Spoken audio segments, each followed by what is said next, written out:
প্রিয় দর্শক, ইসলাম মানে শান্তি, কিন্তু শান্তির ধর্মের বাসিন্দারা আজ পৃথিবীতে সবচেয়ে বেশি অশান্তিতে আছে। যদি এই মুহূর্তে প্রশ্ন করা হয় বর্তমান পৃথিবীতে সবচেয়ে বেশি শোষিত কারা, কারা সবচেয়ে বেশি নির্যাতিত, কোন জাতি সবচেয়ে বেশি বঞ্চিত, অশিক্ষিতই বা কারা, কারা সবচেয়ে বেশি মার খায়, কারা সবচেয়ে বেশি ক্ষুধার্ত হয়ে অনাহারে মারা যায়? প্রিয় দর্শক, উত্তর খুব সহজ। গুজরাটে যারা, কাশ্মীরে তারা, আফগানিস্তানে যারা, প্যালেস্তাইনও তারা, চীনের উইঘুর থেকে মিয়ানমার, সিরিয়া থেকে মিশর, চেচনিয়া, বসনিয়া, ইরাকের কারবালা থেকে আমার সোনার বাংলা, সবখানে আজ মুসলমানেরাই মার খাচ্ছে।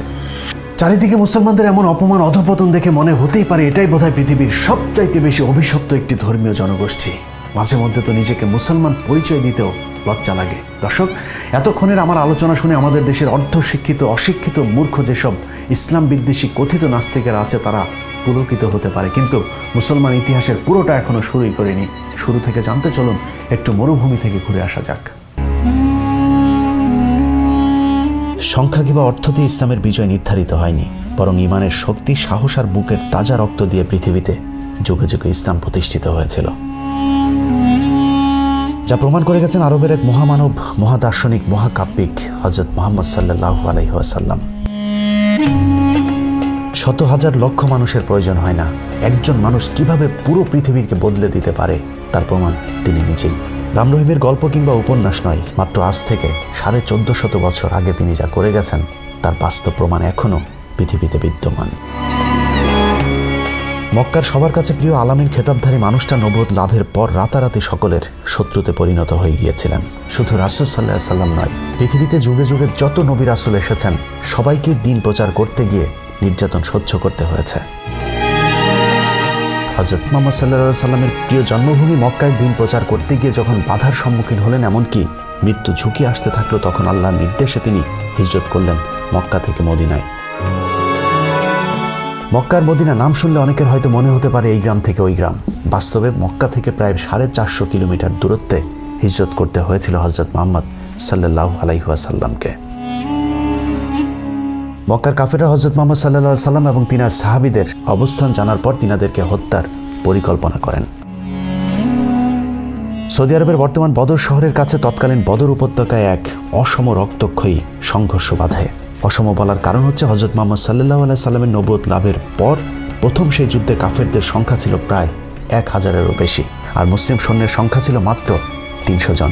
অবশ্য কোনো কোনো ইতিহাসে এর সংখ্যা উল্লেখ করা হয়েছে 317। বদর প্রান্তরে 624 খ্রিস্টাব্দের 13ই মার্চের সেই যুদ্ধ আজকের মুসলমানদের জন্য জ্বলন্ত এক উদাহরণ। দুই দলের মধ্যে যুদ্ধ শুরু হবার আগে কাফেররা যখন দেখল তাদের চাইতে নিতান্তই কম সংখ্যক সৈন্য নিয়ে মুসলমানেরা যুদ্ধ করতে এসেছে, তখন কাফেররা ঠাট্টা করে মুসলমানদেরকে বলল, আমরা প্রথমে আমাদের 3 জন যোদ্ধাকে পাঠাচ্ছি, দেখি সাহস থাকলে তোমরা তোমাদের সেরা 3 জন যোদ্ধাকে পাঠাও। এইদিকে 317, ওইদিকে 1000 দেখে সাহাবীরা ঘাবড়ে যাননি, বরং কাফেরদের দেয়া চ্যালেঞ্জ গ্রহণ করে সাথে সাথে এগিয়ে যান মুসলিম 3 বীর যোদ্ধা। কাফেরদের পক্ষে উজবা বিন রাদিয়া, সাইবা বিন রাবিয়া, আল ওয়ালিদ ইবনে উতবার মতো তৎকালীন সময়ের রণকৌশলে পারদর্শী 3 শ্রেষ্ঠ যোদ্ধার সামনে মুহূর্তেই দাঁড়িয়ে যান মুসলিম 3 যোদ্ধা, ওবায়দা বিন হারিস, হামজা বিন আব্দুল মুত্তালিব এবং আলী ইবনে আবু তালেব। একের পর এক কাফেরদের 3 জনকে হত্যা করার পর কাফেররা সম্মিলিত আক্রমণ করে মুসলমানদের উপর। মাত্র 317 জনের ইমানি শক্তির কাছে সেই যুদ্ধে কাফেররা পরাজিত হয়েছিল।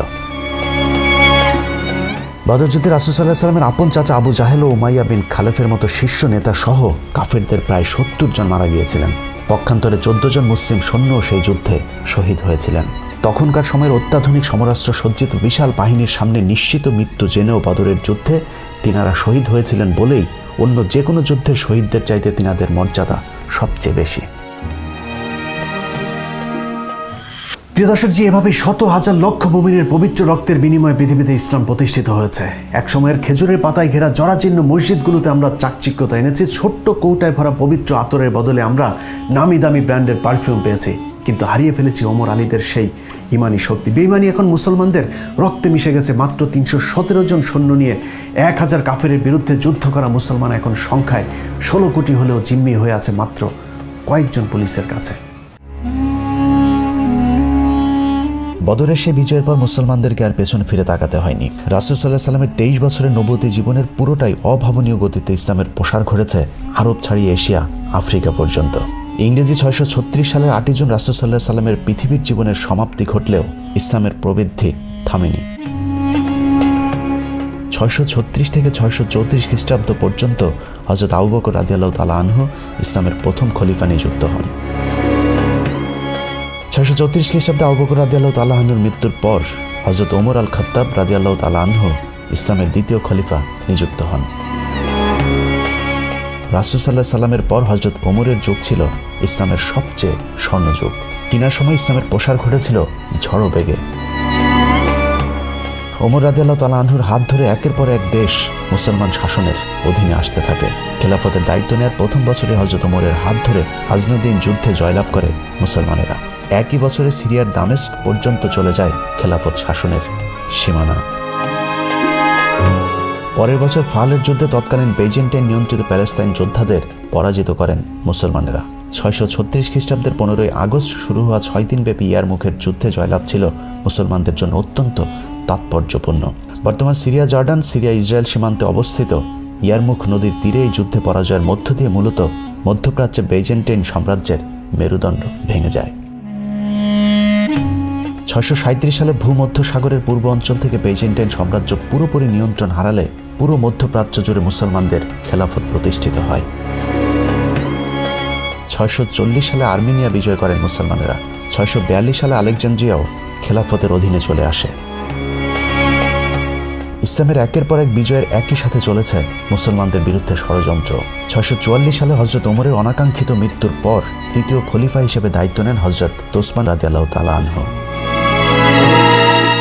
একের পর এক ষড়যন্ত্রে খলিফাদের মৃত্যু হতে থাকলেও ইসলামের মৃত্যু হয়নি, বরং তা সম্প্রসারিত হতে থেকেছে। আরব থেকে মুসলিম শাসনের জনপ্রিয়তা পায় ইউরোপ পর্যন্ত। 649 সালে হযরত ওসমানের সময় মুসলমানেরা সাইপ্রাস দখল করে।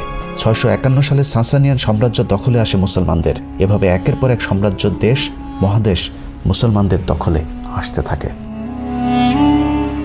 654 সালে হযরত ওসমানের মৃত্যুর পর হযরত আলী রাদিয়াল্লাহু তাআলা আনহু খলিফা নিযুক্ত হন। হযরত আলী রাদিয়াল্লাহু তাআলা আনহুর খেলাফতের ব্যাপ্তিকাল ছিল মাত্র 6 বছর। তবে অল্প সময়ের মাঝেও বেশ কিছু বিজয় লাভ করে মুসলমানেরা। তিনার সময়ে মুসলমানদের সাথে বেইজেন্টাইনদের ঐতিহাসিক চুক্তি সম্পন্ন হয়। প্রিয় দর্শক, দেশে দেশে সুশাসনের মতো জ্ঞানের রাজ্য একসময় শাসন করেছে মুসলমানেরা। চিকিৎসা, পদার্থ, জ্যোতির্বিদ্যা, রসায়ন সহ জ্ঞান বিজ্ঞানের এমন কোনো শাখা নেই যেখানে মুসলমানেরা নেতৃত্ব দেয়নি। ইংরেজি 632 থেকে 1200-1300 সাল পর্যন্ত মুসলমানদের ইতিহাস, আর 1900-2021 সালের ইতিহাস পুরোই উল্টো। ইহুদি খ্রিস্টানেরা যখন মহাশূন্য জয় করছে, মুসলমানেরা তখন ফতোয়া দিচ্ছে টেলিভিশন দেখা হারাম। ওয়াজ মাহফিলগুলোর একটা বড় অংশ জুড়ে থাকে মেয়েদেরকে পর্দায় রাখার আলোচনা। মুসলমানেরা শিক্ষা, গবেষণা বাদ দিয়ে এখন আল কায়দা, IS তৈরি করে মানুষ হত্যা করছে। অথচ ইসলাম কখনোই নিরীহ মানুষ হত্যা করাকে সমর্থন করে না। তারপরেও এরকম কিছু পথভ্রষ্ট বিপদগামীদের কারণে মুসলমানেরা এখন পশ্চিমা বিশ্বের কাছে জঙ্গি নামের প্রতিষ্ঠিত। যে মুসলমানের জ্ঞান বিজ্ঞান নিয়ে করা গবেষণার উপর আজকের আধুনিক সভ্যতা দাঁড়িয়ে আছে, সেই মুসলমানেরা তাদের পূর্বসূরীদের দেখানো রাস্তা ভুলে ভুল পথে হাঁটতে শুরু করেছে। আজকের মুসলমানদেরকে দেখে যারা ইসলামকে বিচার করে, তাদের কাছে মুসলমানদের অতীত ইতিহাস একেবারেই অজানা। জ্ঞান বিজ্ঞানের কোথায় ছিলেন না মুসলমানেরা? চিকিৎসা, জ্যোতিষশাস্ত্র, পদার্থ, রসায়ন, জীববিজ্ঞানের সকল শাখায় একসময় মুসলমানেরা নেতৃত্ব দিয়েছেন সামনে থেকে। অসংখ্য এরকম মুসলিম বিজ্ঞানীদের মধ্যে উল্লেখযোগ্য হলেন আল জাবের। গণিতের ইতিহাসে একটি যুগান্তকারী উদ্ভাবক তিনি। বীজগণিতকে একটি স্বাধীন এবং সুশৃঙ্খল গণিতের শাখায় প্রতিষ্ঠিত করেছিলেন আল জাবের। আল জাবের থেকেই অ্যালজেব্রা শব্দটিকে তিনি নিজেই নির্বাচিত করেছিলেন। এরকম অসংখ্য মুসলিম বিজ্ঞানী মনীষীর মধ্যে উল্লেখযোগ্য কয়েকজনের কথা একটু জেনে আসা যাক। জাবির ইবনে হায়ান, জাইবার নামেও তিনি পরিচিত। এই বিজ্ঞানীকে আরব রসায়নের জনক বলা হয়। অ্যালকেমি এবং ধাতব বিদ্যায়ও তিনার ভূমিকা ছিল অত্যন্ত গুরুত্বপূর্ণ। মোহাম্মদ ইবনে মুসা আল খোয়ারিজমি, পশ্চিমাদের কাছে যিনি অ্যালগরিথমি বা অ্যালগরিজিন নামে পরিচিত। তিনি প্রথম হিন্দি এবং আরবি ভাষার সংখ্যা এবং ইউরোপের গণিতে বীজগণিতের ধারণা প্রবর্তন করেছিলেন। তিনার আগে ইউরোপের গণিতে বীজগণিতের ধারণাই ছিল না। ইবনে ইসাক আল কিন্দি, আল কিন্দুস বা আল ক্যান্ডাস নামেও পরিচিত তিনি। তিনি আরব দার্শনিক এবং বিজ্ঞানী যিনাকে মুসলিম দার্শনিকদের মধ্যে প্রথম সারির একজন হিসেবে বিবেচনা করা হয়। থাবিত ইবনে কুররা, পশ্চিমাদের কাছে যিনি থিবিট নামে পরিচিত, তিনি আরব গণিতবিদ, চিকিৎসক এবং জ্যোতির্বিদ, যিনি টলেমিক সিস্টেমের প্রথম সংস্কারক এবং স্ট্যাটিক্সের প্রতিষ্ঠাতাও ছিলেন এই মুসলিম বিজ্ঞানী। আল ব্যাটেনি, আল ব্যাটেনিয়াস নামেও তিনি পরিচিত। আল ব্যাটেনি আরব গণিতবিদ, বিজ্ঞানী এবং জ্যোতির্বিদ, যিনি বছর ও বিভিন্ন ঋতুর নির্ধারণী বিদ্যমান মানগুলোকে প্রতিষ্ঠা করেছিলেন। আবু বকর আল রাজি, রাহেজ নামেও তিনি বহুল পরিচিত। পার্সিয়ান এই অ্যালকেমিস্ট এবং দার্শনিক ইতিহাসের অন্যতম সেরা চিকিৎসকদের মধ্যেও একজন ছিলেন। আবু নাসর আল ফারাবি, আল ফারাবিয়াস নামেও তিনি পরিচিত। মধ্যযুগের অন্যতম প্রধান চিন্তাবিদ, দার্শনিক এবং বিজ্ঞানীদের মধ্যে আল ফারাবি একজন। ইবনে আল হাইথাম, আল হাজান নামেও তিনি পরিচিত।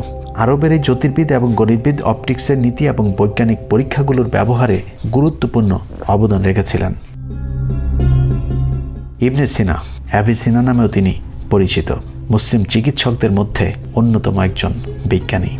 পার্সিয়ান এই দার্শনিক এবং বিজ্ঞানী চিকিৎসা শাস্ত্রের জন্য বিশেষভাবে বিখ্যাত। বিশেষ করে আজকের আধুনিক চিকিৎসা শাস্ত্রে ইবনে সিনার অবদান অপরিসীম। ওমর খাইয়াম, পার্সিয়ান গণিতবিদ, জ্যোতির্বিদ এবং কবি। বৈজ্ঞানিক কৃতিত্ব এবং রুবায়াতের জন্য তিনি বিখ্যাত হয়ে আছেন। ইবনে জোহর বা অ্যাভেনজোয়ার নামেও পরিচিত তিনি। আরবের চিকিৎসক এবং সার্জন। তার প্রভাবশালী বই আল তাইসির ফিল মুদাওয়াত ওয়াল তাদবির থেরাপিউটিক্স এবং ডায়েট সম্পর্কিত প্রথম লেখা বই। ইবনে রুশদ বা অ্যাভারোয়েস নামেও পরিচিত। আরবের এই দার্শনিক এবং পণ্ডিত, যিনি অ্যারিস্টটলের বেশিরভাগ রচনা এবং প্লাটোর প্রজাতন্ত্রের একাধিক সংক্ষিপ্ত সার এবং ভাষ্য তৈরি করেছিলেন। ইবনে বাতুতা বা শামস আদ-দ্বীন নামে পরিচিত মুসলিম এই বিজ্ঞানী। ইতিহাসের অন্যতম বিখ্যাত ভ্রমণ সম্পর্কিত বই রিহলাহ লিখেছিলেন ইবনে বাতুতা। ইবনে খালদুন, আরবের বিখ্যাত ইতিহাসবিদ, ইতিহাসের প্রথম দিককার নন ইগ্রেজিয়াস দর্শনগুলোর মধ্যে একটি বিকাশ করেছিলেন। আধুনিক ইতিহাস, সমাজবিজ্ঞান এবং অর্থনীতির অন্যতম অগ্রণী আবিষ্কারক হিসাবে তিনি বিবেচিত। ইবনে আল বাইতার, মধ্যযুগে ইসলামিক চিকিৎসকরা যে পদ্ধতিগুলি আবিষ্কার করেছিলেন, তিনি তাদেরই মধ্যে অন্যতম একজন। এরকম অসংখ্য মুসলমান বিজ্ঞানীদের গবেষণার উপর আজকের আধুনিক সভ্যতা দাঁড়িয়ে আছে।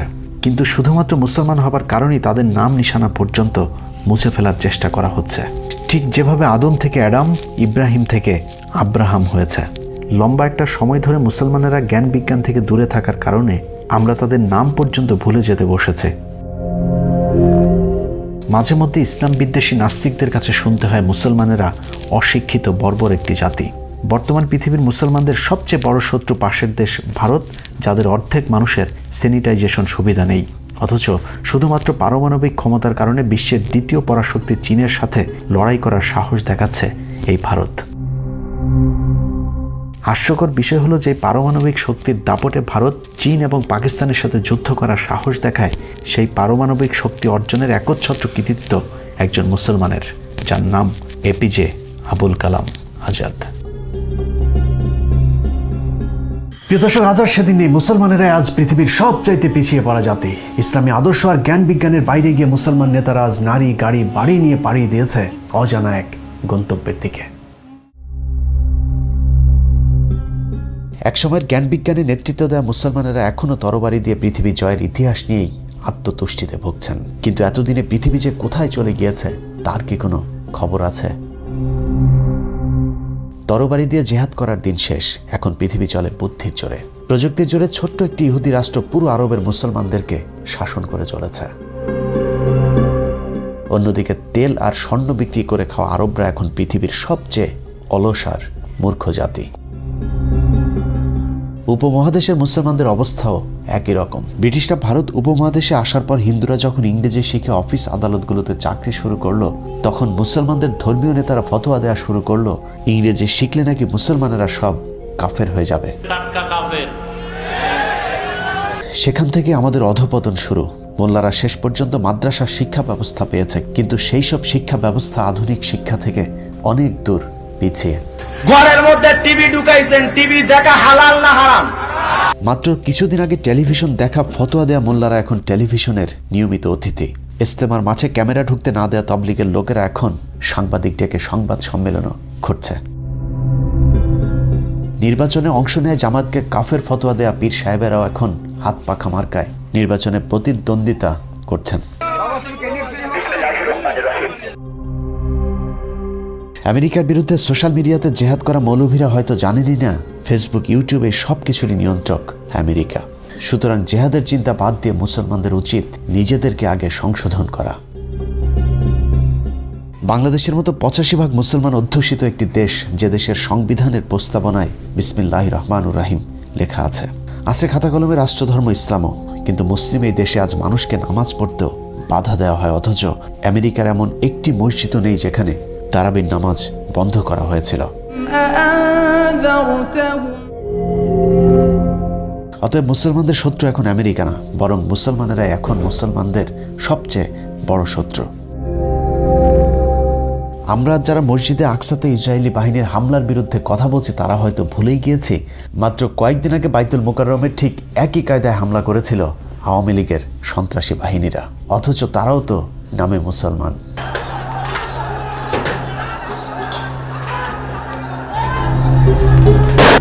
পশ্চিমারা ধর্মের ভালো দিকগুলো তাদের বাস্তব জীবনে কাজে লাগিয়েছে, আর আমাদের দেশে ধর্মের ভালো দিকগুলোকে সরিয়ে মাদ্রাসা মসজিদকে বানানো হয়েছে ব্যবসা প্রতিষ্ঠান। এখনও কাফের হয়ে যাবার ভয়ে কওমি মাদ্রাসাগুলোতে ইংরেজি শেখানো হয় না, পাঠ্যসূচিতে নেই গণিত, বিজ্ঞানের মতো প্রয়োজনীয় বিষয়গুলো, যে কারণে দেশের দ্বিতীয় বৃহত্তম শিক্ষিত এই জনগোষ্ঠীর জন্য মাদ্রাসা বা মসজিদে চাকরির বাইরে আর কোনো সুযোগ থাকছে না। বৈজ্ঞানিক বানানো হয় না, ডাক্তার হয় না, দার্শনিক হয় না, ইসলামী শিক্ষা গভীর জ্ঞানী করে তোলা। চাকরির মতো রাজনৈতিক ক্ষেত্রেও তারা কতটা পিছিয়ে তার নজির হেফাজতের বর্তমান অবস্থা। ভারতীয় গোয়েন্দা সংস্থা রয়ের ডিভাইড অ্যান্ড রোল পদ্ধতিতে বাংলাদেশের মুসলমানদেরকে ধ্বংসের যে মিশন হাতে নেওয়া হয়েছিল তা হয়তো তারা বুঝেই উঠতে পারেনি। মিথ্যা বানোয়াট অভিযোগ তুলে জামায়াতে ইসলামের নেতাদের যখন হত্যা করা হয়েছিল তখন হেফাজত মনে মনে খুশি হয়েছিল ধর্মীয় মাঠে একক রাজত্ব করবার আশায়, কিন্তু জামায়াতের দিন শেষ, হেফাজতের বাংলাদেশ। এ অবস্থা খুব বেশি দিন টেকেনি। জামায়াত ইসলামীর এখন নামগন্ধ নাই, এটা অসল হইয়া গেছে, এটা চলে না। রয়ের খেলা যে তখনও শেষ হয়নি এটা বুঝতে মাওলানা শফিদের যতদিন লেগেছে ততদিনে অনেক দেরি হয়ে গিয়েছে। একসময় মাওলানা শফির বন্ধু সরকার আর এখন কওমিদের কথা শোনে না, বরং কওমিরাই মধ্যরাতে সরকারের দরজায় গিয়ে প্রাণ ভিক্ষা চাইতে ব্যস্ত। সরকারের মাত্র কয়েকদিনের অত্যাচার আর নির্যাতন থেকে বাঁচার জন্য হেফাজতের অনেক নেতাই এখন পদত্যাগ করতে শুরু করেছে, কিন্তু তাতেও খুব একটা লাভ হচ্ছে না। এর জন্য যতটা না ইসলাম বিদ্বেষী আওয়ামী সরকার দায়ী, তার চেয়েও বেশি দায়ী আলেমদের একাংশ, কারণ তারা শত্রু আর বন্ধু চিনতে ভুল করেছিল। হেফাজতের 5 মের ঘটনার পর আল্লামা শফিকে নিয়ে প্রকাশ্যে মিথ্যাচার করেছিল কথিত প্রধানমন্ত্রী শেখ হাসিনা। এছাড়া তাকে নিয়ে কুরুচিপূর্ণ বক্তব্য দিয়েছিল মাদার অফ মাফিয়া। সেই সময়টাই ছিল বাংলাদেশে ইসলামী দলগুলোর জন্য টার্নিং পয়েন্ট। হেফাজতের কয়েকশো এতিম অসহায় শহীদের বিচার তো দূরের কথা, এখন পর্যন্ত আনুষ্ঠানিকভাবে সেই রাতে শহীদদের পূর্ণ সংখ্যাও প্রকাশ করেনি হেফাজত। উল্টো ফরিদউদ্দিন মাসুদের মধ্যস্থতায় শেখ হাসিনার কাছে মাত্র 15 কোটি টাকায় বিক্রি হয় শফিপুত্র আনাস মাদানী, মুফতি ফাইজুল্লাহ সহ হেফাজতের প্রভাবশালী কয়েকজন নেতা। বাবুনগরী কাশেমী সহ কয়েকজন নেতা অনড় থাকলেও তাতে লাভ হয়নি। বাবুনগরী পন্থীদের বাদ দিয়ে কওমি সনদের নামে 5 মের শহীদদের সাথে চরম বেইমানি করে খুনি হাসিনার সাথে হাত মেলায় শফি। তারপর থেকে কওমিপন্থী আলেমরা সরকারকে নিজেদের লোক ভাবতে শুরু করে, যে কারণেই নিয়মিত সরকারের গোয়েন্দা সংস্থাগুলোর সাথে যোগাযোগ রেখে ব্যালেন্স করার চেষ্টা করেছে তারা।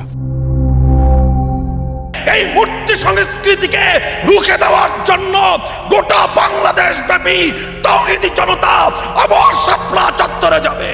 কওমি আলেমদের বক্তব্যগুলো কখনো খুব গরম হয়েছে, আবার কখনো নরম। আমরা ডাক দেব বঙ্গবন্ধুর কন্যা শেখ হাসিনাকে ঘুম থেকে জাগ্রত করবার ডাক। মামুনুল হকেরা নরম থেকে গরম হলেও ভারতীয় ভ্যারিয়েন্ট হাসিনা সুযোগের অপেক্ষায় ছিলেন। অন্যদিকে মামুনুল হকের বিশ্বাস ছিল সরকার তো তাদেরই লোক, যে কারণে দেশের চরম মুহূর্তেও জনৈক নারীকে নিয়ে রিসোর্টে যেতেও সাহস পেয়েছেন। ভেতরে ভেতরে সরকারের জালে যে তারা বন্দী হয়েছে সেটা হয়তো তারা নিজেরাই জানতো না। মামুনুল হকের দ্বিতীয় স্ত্রী কিংবা অবৈধ এক নারীর সাথে রিসোর্টে সময় কাটানোকে কেন্দ্র করে সংসদে পর্যন্ত আলোচনা হয়েছে। যত অপবিত্র কাজ করে আজকে ধরা পড়ে সোনারগাঁয়ে একটা রিসোর্টে, এখন সেটা ঢাকার জন্য নানা রকমের চেষ্টা। পার্লারে কাজ করে এক মহিলা। বিষয়টি দেখে মনে হয়েছে মামুনুল হক বাংলাদেশের একমাত্র প্রাণী যে কিনা এমন জঘন্য অপরাধ করেছে, অথচ যেই সংসদে দাঁড়িয়ে হাসিনা মামুনুল হকের বিরুদ্ধে কথা বলেছে সেই সংসদেই নারীবাজের অভাব নেই। মাত্র কয়েকদিন আগে ভাইরাল হয়েছিল চাকরির লোভ দেখিয়ে তারপর ময়মনসিংহের এক এমপি কিভাবে নারীকে ধর্ষণ করেছিল। তারও আগে বের হয়েছিল রাজশাহীর আরেক এমপির নারী কেলেঙ্কারির ভিডিও। এভাবে একটা মানুষের জীবন নষ্ট করে দিয়ে, যদি এক কথায় বলা হয় তাহলে সংসদে যতজন বসে আছে তাদের বেশিরভাগ নিজের স্ত্রীর চাইতে অন্য নারীর সাথে রাত কাটিয়েছে বেশি। সংসদে এরকম অনেক নারী সদস্য আছে যারা এক সময় 300 টাকায় অন্য পুরুষের মনোরঞ্জন করত। যে মিডিয়া মামুনুল হকের গোপন স্ত্রীদের তল্লাশিতে ব্যস্ত, তাদের এরকম অনেক অশ্লীল কার্যকলাপের নমুনা সোশ্যাল মিডিয়াতে ছয়লাভ। মামুনুল হককে নিয়ে সবচেয়ে বেশি সোচ্চার থাকা মিথিলা ফারজানার সাথে মোজাম্মেল বাবুর অন্তরঙ্গ ছবিও ফাঁস হয়েছে অনেক আগেই। তারপরেও তাদের বিরুদ্ধে কোনো ব্যবস্থা কি এখন পর্যন্ত নেওয়া হয়েছে? অথচ মামুনুল হকের এক ঘটনাকে কেন্দ্র করে হেফাজতের শীর্ষ সব নেতাদেরকে আটক করা হয়েছে। যদি মনে করা হয় ধর্মীয় নেতা বলে তাদের বিরুদ্ধে ব্যবস্থা নেওয়া হয়েছে, সেটাও সঠিক নয়। কারণ চরমোনাইপন্থী দুই কথিত আলেম হাফিজুর ও মিসবাহ দুজনেই অন্যের বউকে নিয়ে অনৈতিকভাবে সংসার করছে, কিন্তু তাদের বিরুদ্ধে সরকার নীরব। কারণ চরমোনাই এখন সরকারের টোপ গেলা পরের শিকার। চরমোনাইরা মনে করছে গোয়েন্দা সংস্থাগুলো তাদের আগামী নির্বাচনে প্রধান বিরোধী দল বানাবে, কিন্তু তাদের মনে রাখা উচিত মামুনুল হকের ঘটনা একটি উপলক্ষ মাত্র। বাংলাদেশকে ধর্মহীন রাষ্ট্র বানানোর পরিকল্পনা হাসিনা অনেক আগেই হাতে নিয়েছে। সেখানে চরমোনাইয়েরও জায়গা হবে না আজ হোক বা কাল। কারণটা মনে রাখতে হবে, হানাফি, শাফি, আহলে হাদিস, আহলে সুন্নাত নয়, ভারতের টার্গেট বাংলাদেশের মুসলমান। এক এক করে আমরা সবাই মার খাচ্ছি, কিন্তু একসাথে রুখে দাঁড়ানোর জ্ঞান কিংবা সাহস কোনোটাই আমাদের নেই, যে কারণে সামনের দিনগুলো বাংলাদেশের মুসলমানদের জন্য আরো বেশি ভয়ঙ্কর হয়ে উঠতে পারে।